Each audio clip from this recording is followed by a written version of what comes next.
nossas consciências, da palestra da noite de hoje. Sois a luz, vós sois a luz do mundo.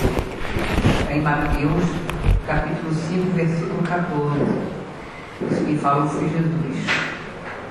Quando Cristo designou os discípulos como sendo a luz do mundo, assinalou-lhes tremenda responsabilidade na terra.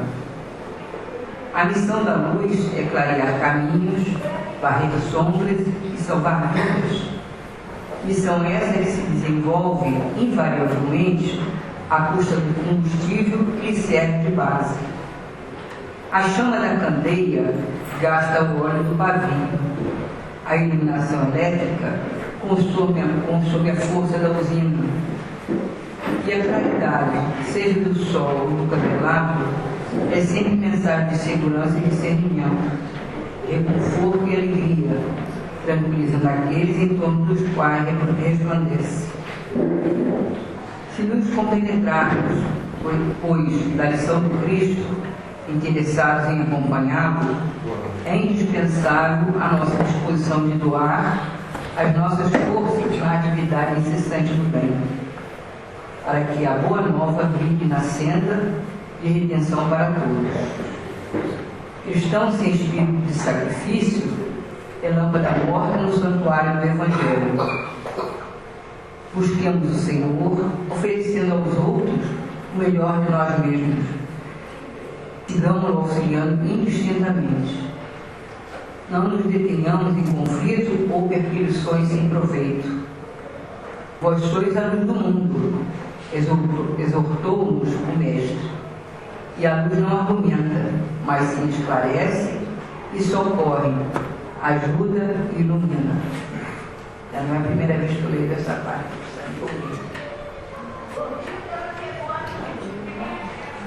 Vamos elevar nossos pensamentos para buscarmos essa tranquilidade interior e pedir ao querido Mestre, ilumine a todos nós,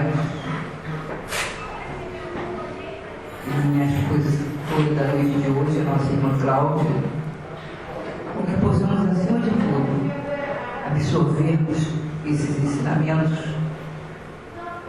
que aqui sempre viemos buscar, pois é com estes ensinamentos que, à medida do nosso crescimento espiritual, procuramos pautar a nossa vida.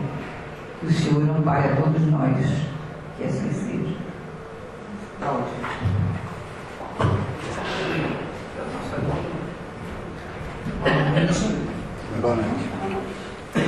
Boa noite. Então, hoje me deram a tarefa de falar sobre a existência de um Deus que julga e da existência de um castigo em relação às nossas ações. Então, primeiro eu queria dizer a vocês que quando eu peguei esse tema, foi um dos tempos que eu tive um pouquinho mais de dificuldade de construir um pensamento, porque ele é uma coisa que está presente na vida da gente quase todo dia. Então, como vocês sabem, eu sou pediatra e eu trabalho com coisas que fazem a gente pensar diariamente se o castigo existe ou não, né? Então, sexta-feira mesmo eu tive uma experiência de ter que conversar com uma mãe que tem uma criança de 1 ano de idade, uma síndrome rara, e que a mortalidade é 100% e que o prognóstico é reservado. Então, se de alguma maneira eu vim ao mesmo tempo com uma certa dificuldade, porque no dia a dia isso é uma coisa que tem editada diariamente, eu cheguei à conclusão que se eu não acreditasse realmente que não havia castigo, eu não poderia continuar trabalhando, eu não poderia estar aqui falando hoje. Então, na realidade, a outra preocupação que eu tinha era de ter que chegar aqui e ter uma coisa pronta para dizer assim, bom, olha aqui são os ensinamentos e Deus não castiga ninguém. Mas na realidade a intenção que eu tenho aqui hoje não é essa, é que a gente possa raciocinar e construir uma fé de que realmente a gente acredita que não há um castigo e haja sim alguma coisa dentro de uma causa para que tudo que acontece na vida da gente seja justificado.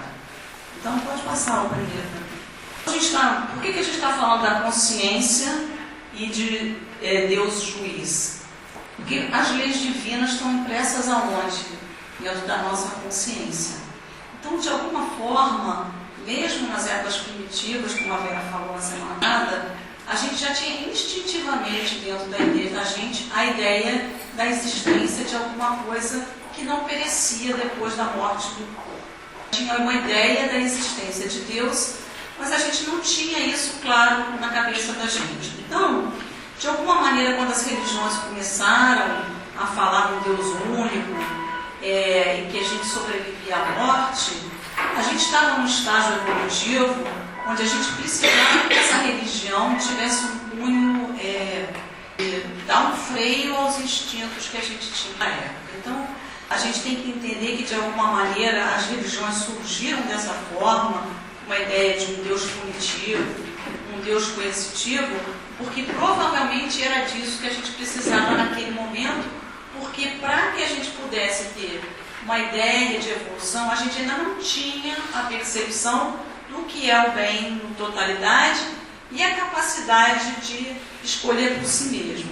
Então, a pergunta que eu gostaria que todo mundo fosse: se Deus castiga, nós somos castigados pelo que fizemos, independente do que a gente faz, a gente vai ser castigado? As coisas que acontecem com a gente fazem parte de um castigo de Deus pelas coisas que a gente fez antigamente? Pode passar. Então, a ideia que eu acho que a gente tem que começar a pensar aqui é que essa ideia de que a religião, a igreja kardecista vem falando de que a gente está aqui sofrendo porque a gente cometeu erros, não é a ideia que a gente gostaria de ter. A ideia que a gente gostaria e que a gente acredita passa parte de um processo onde a gente se propôs a passar por situações ou tentar se aprimorar de uma maneira que a gente possa a cada dia ser melhor. Então, que não haja uma ideia de culpabilidade, num sentido de ser castigado, mas sim um sentido de projeto, de que a gente se transforme cada dia mais em seres mais dados, com uma melhor maneira de se comportar em relação aos outros. E aí pode passar, então. É uma imagem que eu até já coloquei numa outra palestra. Então, a primeira ideia que a gente tem lá no início das religiões foram o quê? As leis mosaicas, que vinham dar um norte para o que não podia ser feito. Então, era assim que se começava a pensar em religião: o que não pode ser feito, né? Então, não matarás, amar a Deus sobre todas as coisas, não cobiçar a mulher do próximo. Eram coisas que precisavam ficar claras, que eram o bem e o que não era o mal. Então, é assim que se começa a pensar no que é o bem ou no que é o mal, né? As leis eram amar a Deus sobre todas as coisas, não tomar o seu santo nome em vão, guardar os domingos, honrar pai e mãe, não matar, manter a castidade, não furtar, não levantar falso testemunho, não desejar a mulher do próximo ou cobiçar as coisas alheias. E aí, quando a gente começa a ler isso, a gente pensa assim: puxa, é tão antigo, mas o quanto disso a gente ainda não conseguiu fazer até hoje, né? O quanto disso a gente ainda precisa de leis para que digam para a gente que certas coisas não são corretas e para que a gente possa incorporar essas atitudes à nossa forma de ser. Então, pode passar. Então, a ideia de um Deus vingativo, ele primeiro serviu para a gente começar a ter um norte em relação à espiritualidade, em relação às leis divinas, mas ao mesmo tempo ela foi manipulada de alguma maneira, historicamente foi manipulada como uma forma de transformar a religião numa coisa para que você tema a Deus. Então, você vai fazer o que eu estou determinando porque Deus vai te castigar. Então, de que forma foi utilizado? O homem utilizou isso para ter um controle. Então, a gente sabe que historicamente os reis se diziam filhos de Deus e que com isso estavam livres porque eles eram representantes legítimos. Então, na realidade, essa ideia coercitiva, essa ideia punitiva, além dela trazer um desconforto para a gente em relação à bondade divina, ela também leva a gente para um outro ponto, que era a utilização da religião para a manipulação do poder, para a manipulação da questão de discutir a religião, de uma fé raciocinada. Então, de alguma maneira, a gente viu isso acontecendo ao longo do tempo com a utilização da religião como uma forma de conter o pensamento, né? E não fazer uma discussão através dos tempos. Pode passar o próximo. Então, só que acontece que, conforme a gente foi evoluindo, conforme a gente foi crescendo, começaram a se ter outros questionamentos. A gente não se conteve mais, não se contava com as respostas que eram dadas para a gente. Então, dogmas de fé, né? Então você não pode discutir, você não pode perguntar por quê, não pode perguntar, isso é um pecado, se perguntar é para ser compreendido. Só com a evolução a gente se perguntar, mas por que certas coisas acontecem e de que forma isso pode ser explicado, né? Então, por que a gente então, se o espírito, né, se a gente fosse criado no momento que o corpo nasce, como que a gente vai explicar nascerem miseráveis, outros nascerem ricos, nascerem portadores de deficiência física, outros terem uma família amorosa, outros serem abandonados e orfanados? Então, começa a se perguntar, bom, se a gente é criado no momento que a gente nasce, qual a justificativa para tanta desigualdade? Pode passar o próximo. Nascem na miséria e outros nascem na riqueza. Por que então há uma divisão tão desigual, tanto das coisas boas quanto das coisas ruins? A gente às vezes se pergunta, poxa, mas aquela pessoa, ela é uma pessoa tão má, e ela é rica, ela aparentemente está feliz.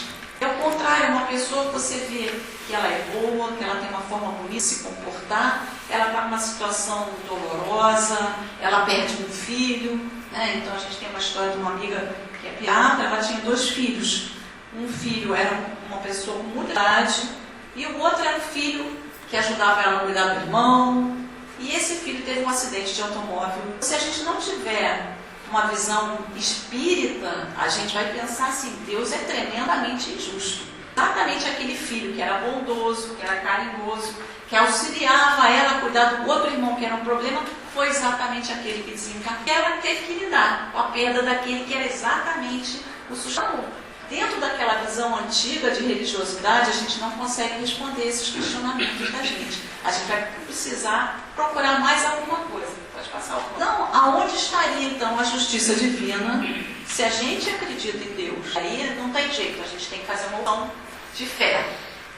Ou a gente acredita, ou a gente não acredita. Por mais que a gente possa dizer assim, os livros de Kardec estão aí, são psicografias, está comprovado, sempre vai ter alguém que vai dizer, eu não acredito. Então é alguma coisa que você tem que construir, né? Escolhe acreditar em Deus. Não tem como, na minha maneira de ver, você acreditar em Deus se você não consegue perceber que há uma pluralidade de existências e que a gente tem várias oportunidades para poder se redimir, para poder se conciliar. Então, aonde estaria então a justiça divina? Então, se eu acredito em Deus, e Deus é a causa primária das coisas, e Ele é aquele que tem todas aquelas qualidades que a gente não consegue ter, Ele vai ser injusto, vai ser misericordioso. Então, como a gente compreender a bondade divina dentro daquele aspecto religioso que a gente tinha antes? Passa aos 13. Aquela crença antiga era baseada em quê? Em castigos eternos ou gozos eternos. Então, a visão que a gente tinha era, você é um pecador, você vai para o inferno e não vai ficar lá no resto da vida, ou então você se arrepende e vai lá para o céu, não vai ter mais trabalho, vai ficar lá eternamente. Então, com isso, você estaria tendo o quê? Uma ideia de um Deus impiedoso, um Deus parcial, um Deus que não dá chance para que a gente se recupere e se transforme, né? E simplesmente haveria uma recusa da possibilidade